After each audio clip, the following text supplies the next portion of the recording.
अस्सलाम वालेकुम। आज का हमारा डिस्कशन का जो टॉपिक है वो है बैंकिंग ऑफ रोड।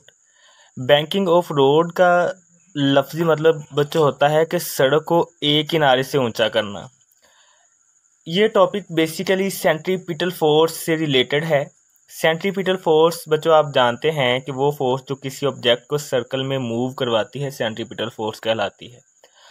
अब बच्चों कोई भी बस या कार जब टर्न लेती है तो उसको सर्कुलर पाथ में मूव करवाने के लिए या सर्कुलर पाथ में रखने के लिए हमें सेंट्रीपिटल फोर्स की ज़रूरत होती है। अब बच्चों वो सेंट्रीपिटल फोर्स प्रोवाइड कौन करता है? तो सेंट्रीपिटल फोर्स बच्चों फ्रिक्शन प्रोवाइड करती है जो कि टायर्स और रोड के दरमियान प्रेजेंट होती है। बट ये जो फ्रिक्शन है बेटा ये लेस होती है, but this friction is less. अब ये फ्रिक्शन लेस कब होती है? जब बारिश वगैरह हो या रोड पर पानी वगैरह गिरा हो तो रोड गीला हो जाता है, जिसकी वजह से फ्रिक्शन की मिकदार कम हो जाती है। अब इस फ्रिक्शन को ओवरकम करने के लिए या इस प्रॉब्लम को सॉल्व करने के लिए हम कर्व्ड रोड के एक किनारे को थोड़ा सा ऊंचा कर देते हैं।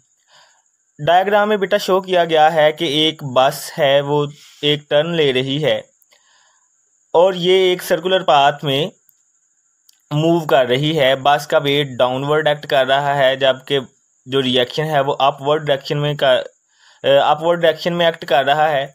हम जानते हैं क्योंकि ये सर्कुलर ट्रैक है या सर्कुलर पाथ है तो इसका रेडियस r है।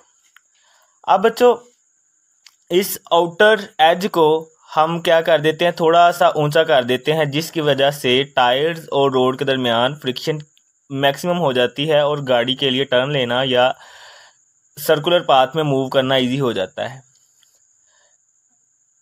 अब इस प्रॉब्लम को बच्चों हम बैंकिंग के ज़रिए सॉल्व कर लेते हैं। बैंकिंग बेसिकली है outer as of the road is raised, यानी कि रोड जो है उसका आउटर एज थोड़ा सा इंक्रीज कर दिया जाता है।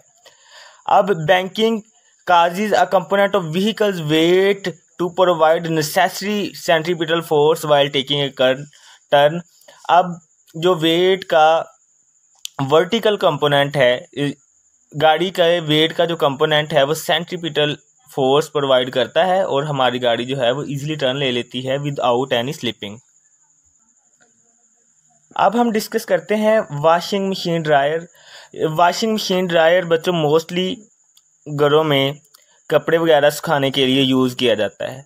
तो वॉशिंग मशीन ड्रायर बच्चों एक बास्केट टाइप स्पिनर पर मुश्तमिल होता है और उस बास्केट टाइप स्पिनर में काफ़ी सारे जो हैं वो होल होते हैं। उसकी दीवारों में, स्पिनर की दीवारों में काफ़ी सारे होल होते हैं जिनसे जो वाटर है वो बाहर की जानब निकलता है। अब बच्चों देखें, जब हम स्विच ऑन करते हैं स्पिनर जो है वो मूव करना, सर्कुलर पाथ में मूव करना शुरू हो जाता है। अब due to spinning of spinner at high speed water from wet cloth is forced out through these holes due to lack of centripetal force.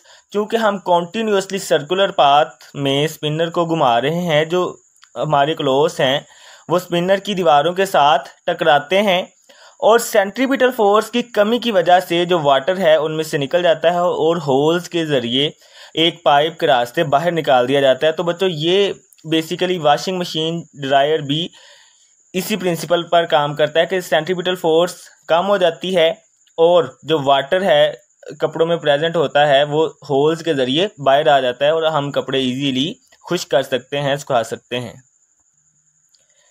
Next हम डिस्कस करते हैं क्रीम सेपरेटर। सेपरेटर बेसिकली बच्चों क्या होता है? तो सेपरेटर की definition है, a separator is a high speed spinner.